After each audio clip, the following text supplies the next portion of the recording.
Hey everybody, welcome back to RPG Imaginings. Today I have a stack of interesting books for you. These are all horror games that were produced. We'll check the dates on them. I'm not exactly sure what the dates are, but these are all like niche horror games that were produced over the decades. And this lovely stack of books was sent to me by my friend Matt, TheOmegaDork, and I'll link his YouTube channel in the box below so that you can check out his work. He does a lot of great, looks into role playing stuff, and Matt and DJ and I have been role-playing Traveler on Wednesday nights, kind of intermittently because we're in the busy season right now. And I should probably mention to everybody in the audience, don't expect any any additional videos from me for the rest of November because with the November holiday coming up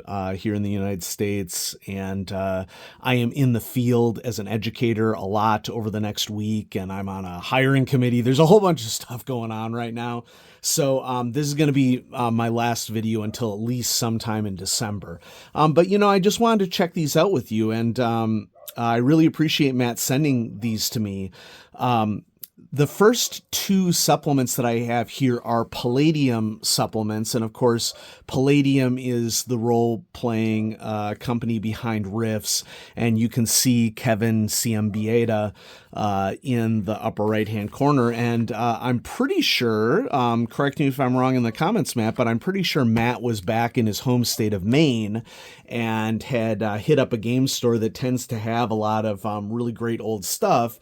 And he snagged these, and some of these I guess he already had copies of, but he sent them off to me, and I really appreciate it. So let's just go ahead and check this out. So there's been a lot of warnings at the front of Palladium books, and I think that this is a response, a proactive response to the Satanic Panic. Let's see when this was published. So this was published in 1988, which would have been, and this is the third printing, February 1990. So this is right after and right in the midst of the Satanic Panic for role-playing games. And so, Palladium just decided to be proactive, and they have warnings at the front of a lot of their books, both Rift's books and these books. But this is the Beyond the Supernatural role-playing game, and it's a pretty chunky book. We have a what is real section here. This book is fiction, make-believe. None of it is real. And so this is clearly a response, I think, to the Satanic Panic that happened surrounding role-playing games. Now, what's going to be really interesting here is that Palladium games are known to be amongst the most mechanics-heavy, and I'll be honest with you, freaky mechanics, like non-intuitive mechanics. You basically got to do a lot of math to play Palladium games, which is fine for a lot of people. A lot of people are interested in that. But for many of us, we're not there to do graduate thesis in combinatory mathematics. Art is all looks like inked pencil sketches, and it's good. Some compromises have been made on the art. And so, this is sort of a Call of Cthulhu-esque game, but notice here we have the parapsychologist, so we're leveraging some Ghostbusters here, and psychic powers. There tend to be a lot of really interesting classes in Palladium games that you can draw inspiration from, and then we have a bunch of abilities, spells, psionic stuff, type abilities, and we're drawing from Lovecraftian stuff all the way to Gothic horror monsters or Victorian era horror monsters. And I find that Palladium books are really good for inspiration, but I don't really find myself playing any Palladium books. There are lots of really cool, unique creatures in here. Greater beings, elementals. Demon familiars. That kind of looks like Nyarlathotep sort of there, or a scorpion or something. The source of evil. Right? And so, and then we have some adventures here at the back. Teeny Bopper Terror, or The Tomb of the Perpetually Cool Adolescents. This would be really fun to read given the surge of Stranger Things and an interest in teen or preteen investigative games that have exploded into the hobby recently. So we have some weapon details, including a wide variety of firearms, which I'm going to skip past because YouTube has been a little wonkety on demonetizing videos and channels for anything that could be considered quasi-controversial. A complete role-playing game of horror. And so, yeah, this is a pretty broad supernatural game. And then Matt also sent Boxed Nightmares, an adventure book for Beyond the Supernatural. 80 big pages. Okay, I don't know how a big page is different from other pages. I guess we could characterize the supplement as big, but like what, big in the context of like 64-page adventures, which were the big adventures during this time, to be fair. Containing 6 adventures, 3 new monsters plus villains, rules for creating secret organizations, the Arcanist Thief, GM tips, and more. Let's just check out the back. Oh, it's just the beast with the Tasmania crate. Handle with caution, you think? Okay. Oh. After Midnight. Your crystal ball into the world of supernatural for use with Palladium Books Adventure Supplement Box Nightmares. So we got a newspaper here, okay, along the lines of Call of Cthulhu. And it has a wide variety of different, both advertisements for Palladium games, as well as articles about stuff related to the game. Your female coworker may be a space alien. Oh, that's sexist. And we have probably a unlicensed Teenage Mutant Ninja Turtles image. Although, honestly, didn't Palladium have rights to TMNT for a while? I can't quite remember. Okay. So yeah, there's a lot of interesting like cryptid stuff in here. But it's cool that it came with the book. Okay, yes, here we go. All right. So they did have the Teenage Mutant Ninja Turtles license. So that was likely a fully acceptable image. Good job, Palladium. So newspaper intact. Here we have Box Nightmares. And there's I'm just going to do a quick flip through of this because, 1990. And this is all just different scenarios. So there's splat information in the front, which is typical of a lot of Palladium supplements.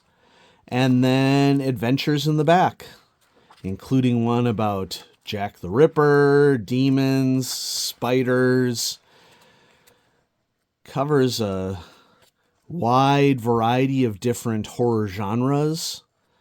And so this is really cool. Okay.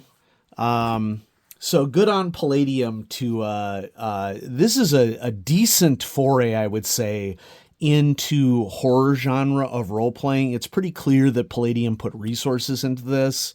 I don't remember ever hearing about Beyond the Supernatural. I can't think of the time in the past in which I've heard people talk about it.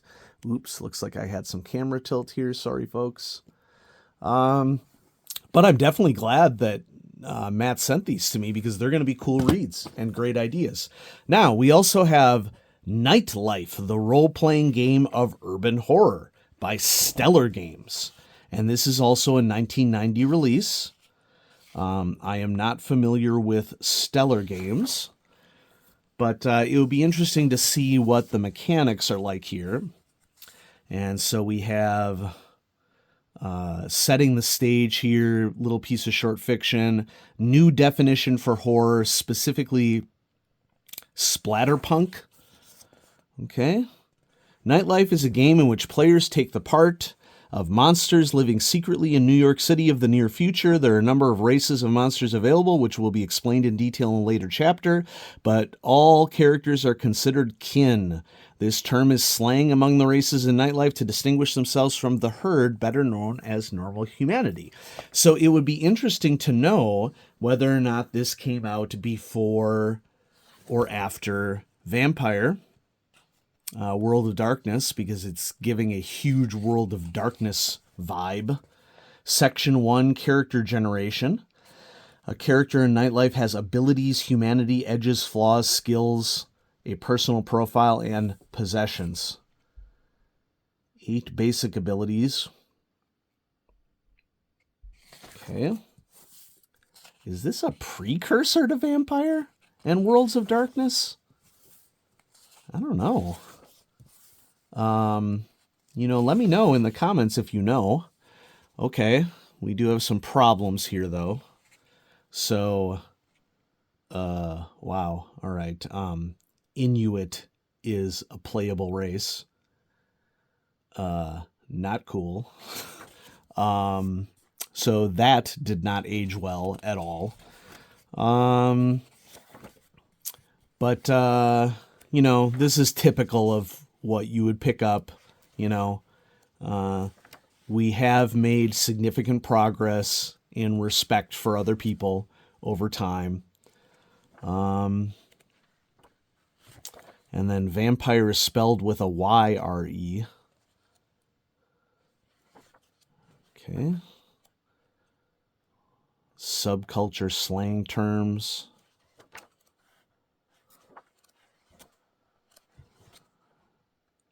Yeah, I'm just getting big vampire vibes, and I don't know if there's any relationship between Stellar games and what became World of Darkness. But it's interesting to see this blast from the past.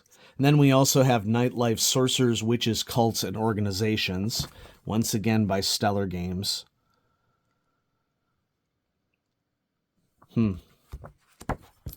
I continue to be curious. They're a member of Gamma. And, once again, big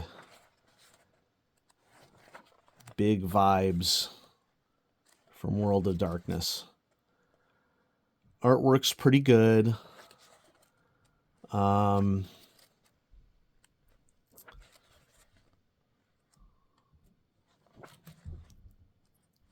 It's not bad per se, but it's also not great. I don't mind, black and white sketch styles. Drawings of faces was not the top capability of whoever did some of these pieces, but you work with what you have, and art costs money. Well, it should cost money. So, and then lots of tables and, basically an options book for Nightlife. As much as I love cats, of course, casting magic, which is always a feature of all of my Call of Cthulhu games, this is probably one of the most underwhelming covers that I've ever seen. Okay, it doesn't bother me at all that it's punk. It bothers me that it's drawn poorly. Okay, so certainly don't regret getting it. And now we have Lost Souls, 2nd edition by Joe Williams and Kathleen Williams. Lost Souls is being published. Oh, there's kind of like an attached card to this. It's attached to the page. Marquee Press Incorporated, Oregon. And we have 1992 on this one. And we have a fun little disclaimer here. Belief in the afterlife is varied, ranging from the Judeo-Christian system of heaven and hell to the constant cycle of reincarnation of the Hindu. I'm pretty sure heaven and hell is not... Heaven and hell is actually rare in Judeo-Christian systems. We've used aspects of many religions. I mean, to be clear, it's become common parlance, but it's a misconception. Okay. Protestants do not believe in heaven and hell. Okay. The majority of denominations. Exceptions would be, of course, big Bible churches, Reformed, yeah. We have used aspects of many religious beliefs to create an exciting and challenging world in which to play. Lost Souls is not meant to be disrespectful or misleading. Rather, it is intended to be a unique, humorous diversion and should be viewed as such. Nice. Okay. Players section. Background, character creation, journey to limbo. You're guided by Granny, and it's sort of like an in-universe. Everything that you need. This is a percentile system that also uses a D6.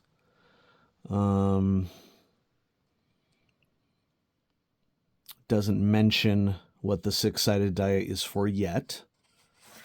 Okay. Character sheet. You're given choices as to whether you roll or choose these things. Roll or choose a profession.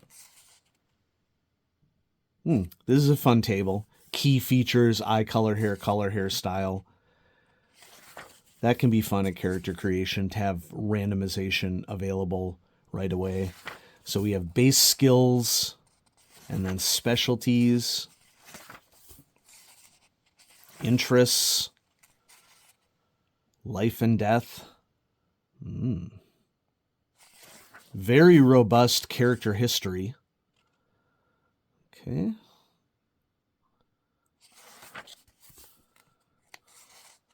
Professions. I see. So the D6 is used to bolster or alter base values of particular abilities, and these are tied to professions. I don't mind this style of mechanics for a character at all. Okay. We have lost soul types. This is interesting. So immediately after professions, we have monsters. Okay, interesting choice. Then we have game basics. Okay, and so, we're using a table here. I'm not a big fan of action results table at all. It seems like that the table was an unnecessary math addition.